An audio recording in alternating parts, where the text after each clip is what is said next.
Hey guys, welcome back to Maelstrom Gaming Studios. You've seen our first couple of videos on how to play command phase and movement phase. We're back for the shooting phase now, so we're going to go through how attack sequencings work, how all the different kinds of guns work, and yeah, we'll get right into it. If this is the first time you are seeing this series of videos, be sure to look at the playlist and start from the beginning if you are brand new to starting Warhammer 40k and specifically learning 10th edition. That way you can get the full flow of how we are teaching Warhammer 40k. Now, let's dive into the video.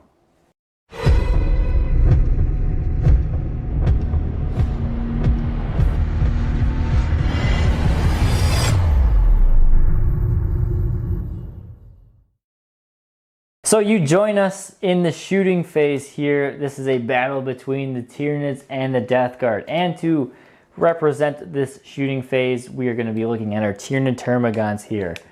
So how does the shooting phase work? There are a number of steps we have to follow, and we will walk you through them one by one. First off, you must select which unit you are going to shoot with. Like we said, we are choosing our Tyraniid Termagants here.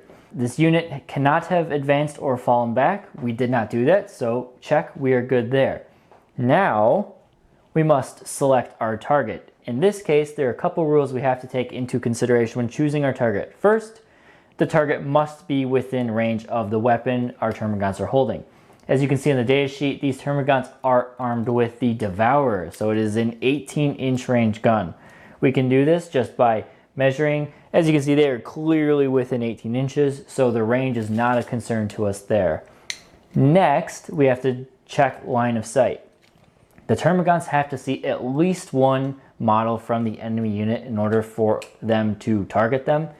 For here, we can look at the Plague Marines here, and all 10 Termagants can see the 6 Plague Marines, so we are good on line of sight there.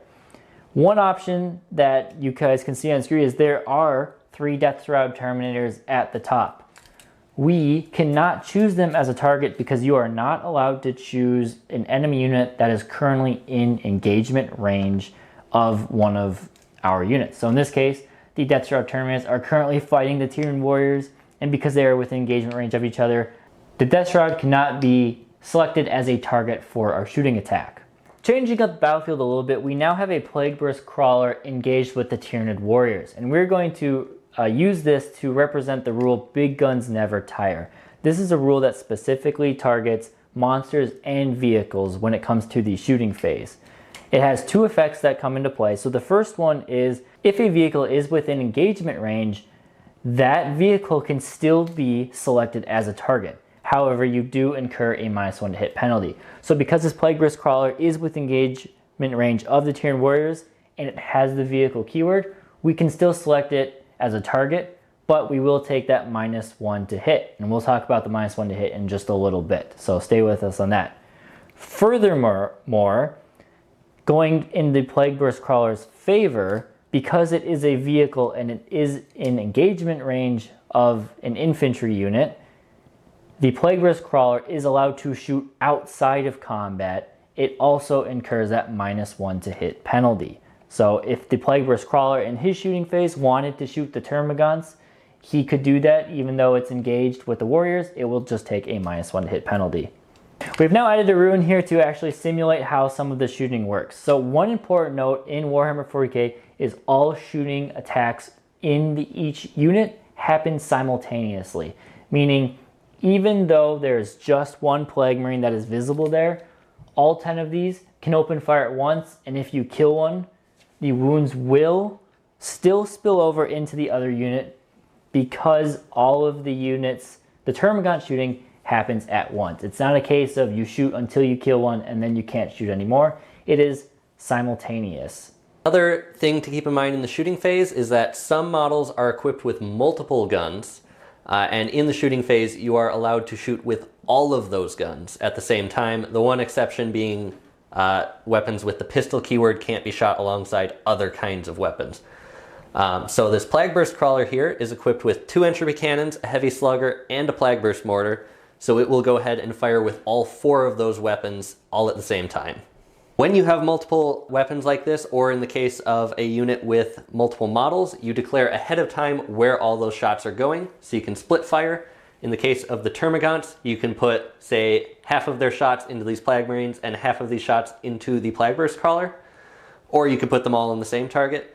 And with the Plague Burst Crawler, it could aim each of its guns at one target, but each gun can only target one target. Now let's actually roll some dice and show you how the damage sequence works in Warhammer 40k. So first off, we need to roll to hit with our weapons. To do this, we will reference the data card for the Termagants and look at their ballistic skill and see that it is a 4+. This 4+ is what you need in order on the dice to score a hit. By 4+, it means you need a 4, 5, or 6. It is important to note that a natural, unmodified roll of a 6 is scored a critical hit. Critical hits always succeed and ones always fail. Hit rolls cannot be modified by plus or minus, more than plus or minus 1. So for these Termagants, we will go ahead. They're Devourers. We can see they are ballistic skill 4+. They have 2 attacks apiece, and we already measured they are in range. So we will roll 20 dice here because there are 10 Termagants at 2 shots apiece. Well, that doesn't look like a bad roll at all. We will pull out the misses, which would be 1s, 2s, and 3s. Very good hit. So now that we have hit with our dice, we have 13 of those hits. Now we have to wound. We have to compare the strength of our gun to the toughness of our target. You can see on the chart here that references a table comparing to what you need based on your strength versus toughness. Quickly run down. If your strength is half of the toughness or worse, you need a 6 or better. If your strength is less than the toughness, you need a 5 or better. If your strength is equal to your toughness, you need a 4 or better. If your strength is greater than the toughness, you need a 3+. And if your strength is twice the toughness or more, you need a 2+.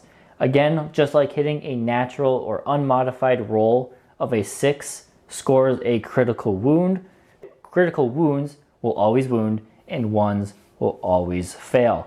And then just like to hit, these wound rolls cannot be modified more than plus or minus 1. So now comparing here, we have the Termagant again, looking at their Devourer profile. They are strength 4. The Plague Marines, will look at their profile, and the toughness of a Plague Marine is toughness 5. So referencing our chart, we know that our strength is less than the toughness, meaning we need to roll 5s or better on these dice in order to score a wound.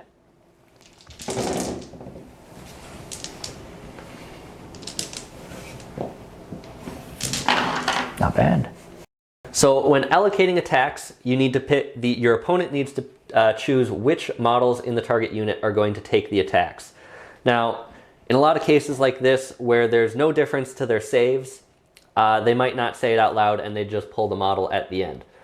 In cases where you have terrain or something that may modify their saves, you need to say, which save you're going to be taking it on ahead of time. So in this case, I know I'm going to be taking it on this guy first, so I will roll my saves. Now, all of my saves are the same, so I will batch roll these. There's no AP on a Devourer. They have a 3+ save. You can see it on the data sheet for the Plague Marines. So I roll my dice here, and you see I only failed one of those saves. So my Plague Marine would take a wound, which you typically would denote with some kind of dice or counter right next to it. In the event that I had taken multiple wounds, let's say I had failed 3 of these, then 2 wounds would have been allocated here, and then the 3rd shot would go to another one of these Plague Marines. Another example of allocating attacks here, we have swapped in the Eldar Guardians. You can see that we have this terrain here, and we'll cover terrain in depth here, but for now you can just see that we have these 2 that are kind of count as in cover. So what that does is it will give them a +1 to their saving throw. In this example, we'll say that the Gaunts have had a very good round of shooting and they've scored 10 successful wounds. So the Guardians have 1 wound each, so I'm going to slow roll these dice 2 at a time because the save characteristic of the ones in cover are going to be different than the ones out of cover. So you can see here I've succeeded on 1 and failed on 1, so 1 of those is gone, and I'm going to have to go 1 at a time. until I get another failure. There we go. So now he's gone. So I can throw the remaining saving throws all at once, and these are now going to go back to a 4+. And you can see 2 more are gone, and then the rest of the squad remains. So for another example here, I'm going to be shooting the Plagueburst Crawler at these Gene Stealers. Just the entropy cannons for the purpose of this example. So as I am in engagement range with the Warriors, this will be a -1 to hit penalty. The entropy cannons are 1 shot each at a 3+ ballistic skill normally. So I'll be hitting on 4s here. You can see I got 2 hits there. So we'll proceed to the wound roll. This is a strength 10 gun compared to the Gene Stealer's toughness 4. So I'll be wounding on 2s, but 1s will still always fail. So you can see I got 1 failure there and 1 success. So the damage on this, or the armor penetration characteristic of 3 here, which will take the Gene Stealers to their 5-up invulnerable save, which Craig will roll. And that is a failed save. What happened there is an invulnerable save is an unmodifiable save that some units will have in addition to their normal save characteristic. So the normal save characteristic is modified by the armor penetration characteristic of the gun or weapon doing the attack. But because that was worse than their invulnerable save, they just take the invulnerable save instead. But because I successfully got my shot through, the entropy cannons are a D6 + 1 gun. So D6 means I will roll a dice. So you can see I rolled a 6 there on the damage. So that'll be a total of 7 damage for the shot. Now, Gene Stealers have a total of 2 wounds, so that'll get allocated to one of those Gene Stealers. And because it's a single shot, the remaining 5 damage will do nothing. It is just overkilling that one Gene Stealer. So for one more step to the damage, we have to talk about a special rule, Feel No Pain. Now this takes place after, as a target, you have failed your armor save or your invulnerable save. Your opponent has dealt their damage. In this case, we're going to take the same scenario that just happened, and this Plagueburst Crawler has done a total of 7 damage, so 6 + 1 as you just saw, to Trajan Valoris here. You can see on his data sheet, he has the special rule of Feel No Pain 5+. And Feel No Pain, we'll put it on the screen for you guys to go through the rule. Essentially, this is and after all else fails, I can still negate some damage. So Matt will get to roll 7 dice here, and looking for 5s and 6s.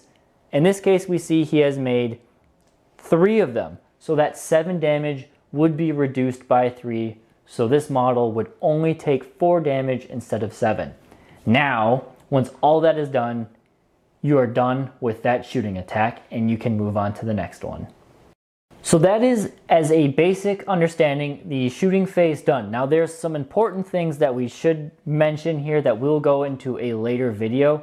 Most of these weapons, as you look on these data sheets here, we'll look at the Termagant for an example. And you can see these special rules next to other weapons the Termagants can have. One has assault, there's pistol, twin-linked. These are what are known as weapon universal special rules. There is a whole section in the core rulebook that references what these rules are. These rules essentially are special rules added on top of the weapon. We left them out for the purposes of this demonstration just to make sure you understand the basics to shooting. However, when you are actually playing through the game, make sure you reference these special rules because they will have all sorts of added effects to the core damage sequence in this. But if you know your special rules, you know your dash sheets, all you have to do is what we just went over in this video and do that with every unit in your army in the shooting phase. And there you have the shooting phase. So that's what we've got. Again, we will touch on universal special rules in another video probably, but it's just, we want to get the basics to you here now. So that is it. That is the shooting phase we have done for you guys. Thank you guys for watching, and stay tuned. Next, we are covering the charge phase and the fight phase. So we'll see you in the future for that video.